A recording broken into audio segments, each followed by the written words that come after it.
Undisciplined pursuit of more, second stage है failure का। जब हम नहीं पा पाते या हारना शुरू कर देते हैं तो हम चाहते हैं कि और के पीछे भागते हैं, ज्यादा ज्यादा। 1988 में एमिस, वो कंपनी जो वॉलमार्ट से पहले आई थी,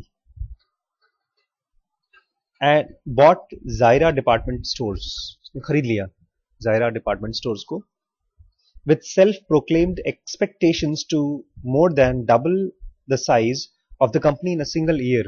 और उनका खुद ही डिसाइड किया कि हमको एक साल में अपनी कंपनी को डबल साइज करना है, डबल से भी ज्यादा बड़ा। ये चीज मुझे एकदम नहीं मालूम थी जो मैं बताने वाला हूं। You can not do a 0.2 और a 0.5 और a 0.7 एक्विजिशन। तो ऐसा नहीं कर सकते कि आपने किसी और कंपनी का थोड़ा सा हिस्सा खरीद लिया, 0.2 हिस्सा या 0.5 या 0.7। The decision is binary. Decision क्या है? बाइनरी। बाइनरी जानते हैं ना, 1 and 0, या तो पूरा या तो बिल्कुल नहीं।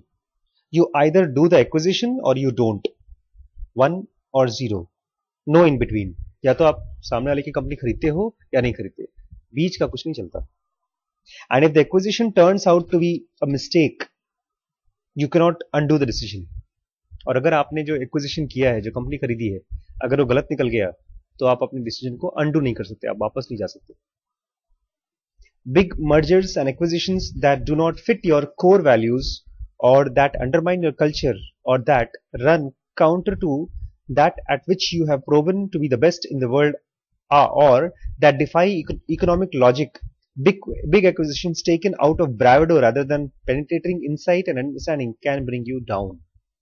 ये चीज हम लोग नहीं जानते, स्पेशली छोटे शहर के लोग बेचारे। हम बिल्कुल कोई पता ही नहीं चलता बिकॉज ऑफ सर्वाइवरशिप बायस। हम लोग तो सुनते हैं कि फेसबुक ने व्हाट्सएप को खरीद लिया $1 बिलियन का, तो कौन अमीर हुआ? व्हाट्सएप हुआ कि फेसबुक हुआ? कुछ पता नहीं। जेपॉस ने को खरीद लिया अमेजॉन ने, तो कौन सक्सेसफुल रहा? अब हमारे हिसाब से दोनों, बट ये कह रहे हैं अगर एक बड़े बड़े एक्विजिशंस, दोनों कंपनियों का कोर वैल्यूज अगर मैच नहीं होता, एक चीज को करके जो कंपनी सक्सेसफुल हुई है, जो खरीद रही है, वो चीज करके अगर सामने वाली कंपनी को उसने खरीदा और उनकी कोर वैल्यू मैच नहीं करती, तो ये बहुत बड़ा डिजास्टर है। और ऐसा बहुत बार होता है, और इसके साथ भी यही हुआ। बोलता है it can bring you down, आप खत्म हो सकते हैं उसके चक्कर में, बीमारी की तरह हो सकता है। इन एमएस की केस में the Zayre acquisition destroyed the momentum built over 3 decades। 30 साल में जो उन्होंने कंपनी बनाई थी, मोमेंटम चालू किया था, वो खत्म हो गया। While Walmart continued to focus first on rural and small town areas before making an evolutionary migration into more urban setting। और वॉलमार्ट ने बड़े बड़े शहरों में नहीं खोला दुकान, कहां खोला? गांवों में और छोटे छोटे शहरों में, इससे पहले कि वो अर्बन सेटिंग में आए, बड़े बड़े शहरों में आए। The Zayre acquisition revolutionized Ames, making it a significant urban player overnight. जब उसने खरीदा तो रातों रात एक बड़ा प्लेयर बन गया जायरा, सॉरी ये amiss. And while Walmart remained obsessed with offering everyday low prices on all brands all times, Amis offered everyday low prices on all brands.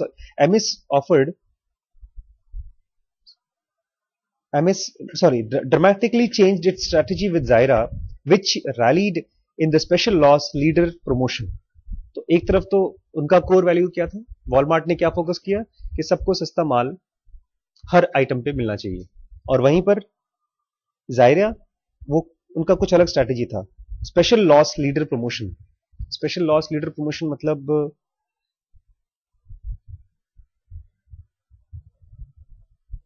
I try to find it out, मैं समझ नहीं पाया इसको। हाँ, something like this. कुछ item में अगर आपको घाटा भी हो रहा है तो भी सस्ता बेचो, प्रमोशन के लिए, मार्केट ब्रेक करने के लिए।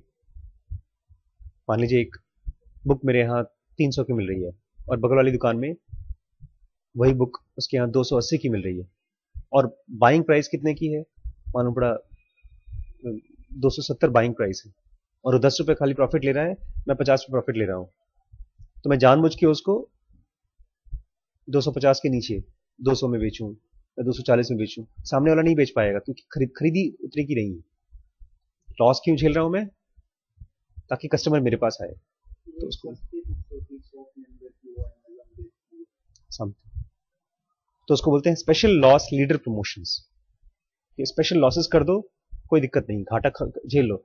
उसने जेपॉस को खरीदने के लिए ऐसे ही किया था अमेजोन ने, जानबूझ के स्पेशल लॉसेस में बेचता गया बोलता तुम्हारे पास जितना पैसा है उससे ज्यादा मेरे पास पैसा है, मैं लॉस झेल लूंगा, बट इधर you cell me your company और यू विल डाई। ऐसा वो बेजोस ने किया था, एकदम फिल्मी कहानी थी, पढ़ेंगे हम लोग। Ames more than doubled its revenue from 86 to 89, 3 साल के अंदर में उनका रेवेन्यू डबल हो गया। But much of its growth simply did not fit with the strategic insight that produced Amy's greatness in the first place। ये चीज हमारे लाइफ में भी बहुत जगहों पर काम आता है। हमारी जो ग्रोथ है वो दिख सकती है बहुत बार कि हम बहुत ज्यादा ग्रो कर रहे हैं। अभी श्रद्धा ने वो डाला है ना कोट, भैया मैंने एक फेसबुक व्हाट्सएप पर हम लोग की बातचीत चल रही थी मेरी और श्रद्धा की, तो मैंने उसको उस दिन लिखा है कि भैया आप कैसे हैं, आपको तो मेरी याद ही नहीं आती। तो मैंने उसकी ढेर सारी तारीफ की है, अच्छा अच्छा बोला उसको, सच्चाई भी थी। बेसिकली बॉम्बे से हम लोग पूरी फैमिली शिफ्ट हो गई इलाहाबाद, ये 2000 में, और उसका बड़ा रीजन मैं था। मुंबई में मैंने इतना उत्पात मचा दिया कि पूरी फैमिली को शिफ्ट होना पड़ा। श्रद्धा की बेचारी वहां बम्बई की लड़की थी उस समय, बॉम्बे में रहती थी, अब वो उसको इलाहाबाद में रहना पड़ रहा है। उसको बड़ा मलाल है कि मैं भी अगर बॉम्बे में होती तो मैं कुछ और होती। हम लोग जब बॉम्बे गए थे पहली बार तो शादी थी, हमारे कजन की शादी थी, हफ्ते 10 दिन के लिए गए थे।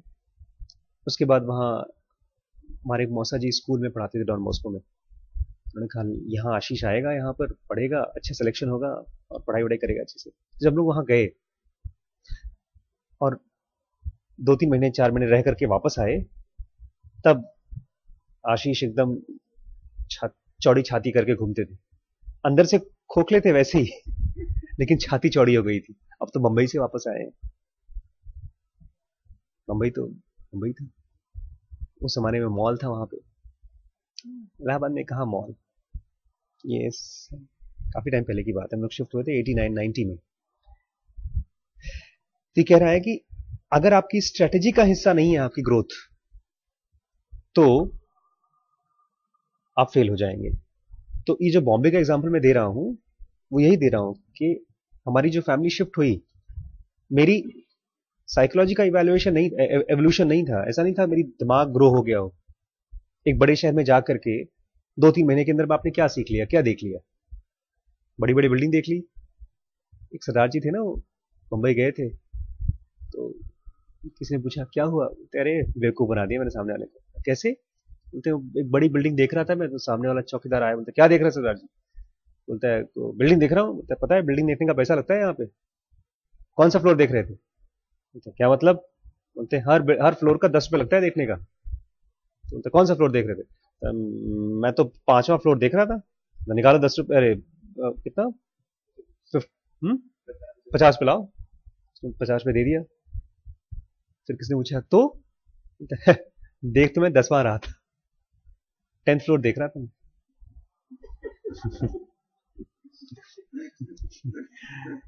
नहीं, ऐसी हम लोग की भी हालत होती है, हमको पता नहीं चलता। अगर आप गर्मी की छुट्टियों में न्यूयॉर्क चले गए हों और वहां से वापस आए, तब आपके अंदर में न्यूयॉर्क घुस जाता है। बोलते हैं तुम्हारा कपड़ा देखा है, ये देखा है इसमें कैसा बना हुआ है, ये जो ऐसा लाइन बनी है ना ऐसा, इसकी वजह से मेरा शर्ट तुम्हारे वाले से अच्छा है। हाँ, कोई कंपनी है, कंपनी कंपनी जानते हो? ये मेरा कजन था, तो उसने मुझे एक दिन फेसबुक पे मैसेज किया, भैया प्रणाम, दुबई रहता है वो। मैंने कहा नमस्ते बेटा कैसे हो? तो ठीक है भैया, अब हमने नौकरी छोड़ दी। कहा नौकरी छोड़ दी? बहुत गरीब फैमिली थी। मामा जी हमारे खत्म हो गए थे, ब्रेन ट्यूमर हो गया था। तो एक एक करके भैया ने, मतलब बड़े भैया ने अपने 3 भाइयों को दुबई भेजा, कुछ भी नौकरी करने के लिए, जो भी नौकरी मिले जाके करो वहाँ। और ये लोग यहाँ पर कुछ नहीं कर रहे थे, तो वहाँ पर 10 साल ऑलमोस्ट हो गए उनको। तो हमने अब अपनी कंपनी शुरू कर दी है। कंपनी उसने के से लिखा था। मुझे गुस्सा भी आया। मुझसे 10 साल छोटा होगा वो। उसको मैं गोद में खिलाता था जब गांव जाता था। मैंने कहा, कंपनी जानते हो क्या होती है कंपनी? तो हाँ भैया, अपना अपना धंधा, अपना बिजनेस। पैसा कितना लगता है उसमें? उसने एक के आगे ढेर सारे जीरो लगा करके बताया। ऑलमोस्ट 1 करोड़ रुपए। 1 करोड़ रुपए कहाँ से आए तुम्हारे पास? बोलता है थोड़ा सा इकट्ठा किए थे, आधा इकट्ठा किए थे, आधा लोन ले लिया। लोन की भी स्पेलिंग उसने LONE लिखा था। बट ही हैज स्टार्टेड, चालू तो किया ही है। तो हम लोग, हमारे अंदर जो ग्रोथ होती है, हमारे अंदर इच्छा तो यही होती है कि रातों रात बड़े हो जाएं। यही बड़ी बड़ी कंपनियों की भी इच्छा होती होगी रातों रात बड़े हो जाएं।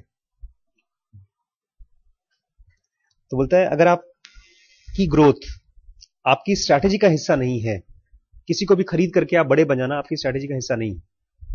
स्ट्रैटेजी क्या है? वो चीज जिसको आप करके बड़े बने, थोड़े बहुत बड़े बने। But much of its growth simply did not fit the strategic insight that produced MS's greatness in the first place. जो MS पहले ग्रेट बना था, जिस चीज से उतना पैसा कमाया था उसने, उसी चीज को लेकर के रातों रात जायरे को खरीद करके ग्रो नहीं हो गया।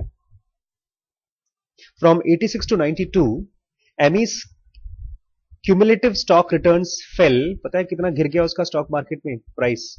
बाय 98%। ऑलमोस्ट 2% खाली बचा। As the company plunged into bankruptcy, और धीमे धीमे बैंक्रप्सी हो गई। बैंक्रप्सी मतलब कंपनियों के लिए मौत। Ames emerged from bankruptcy but never regained momentum and liquidated in 2002। बोलता है बैंक्रप्सी से तो निकल के आ गई, लेकिन वो मोमेंटम वापस नहीं आ पाया जो पहले था। और अल्टीमेटली फिर क्या हुआ? वो लिक्विडेट हो गया 2002 में। लिक्विडेट मतलब बिक गई, किसी और कंपनी ने खरीद लिया उसको और वो खत्म हो गई। और मीनवाइल वॉलमार्ट ने क्या किया? The Walmart continued it's relentless March across US. पूरे यूएस में बैक्टीरिया की तरह फैलता रहा, फैलता रहा, फैलता रहा। बीमारी की तरह एक एक आदमी को पकड़ के बीमार करना, ऐसे एक एक शहर को पकड़ना, step by step, store by store, region by region, until he reached North East जहां पर एमएस था, and killed MS with the very same business model that MS pioneered in the first place। ये वही business model MS का था जिसको इसने देखा, कॉपी किया था, और उनको, उनके बिजनेस को उनसे छीन लिया। इसको बोलते हैं ओवर रीचिंग, जो MS ने किया, कि जो तुम्हारे पचाने की कैपेसिटी में नहीं है तुम उसको ले लेते हो, फिर क्या होता है? वो तुम्हें खा जाता है।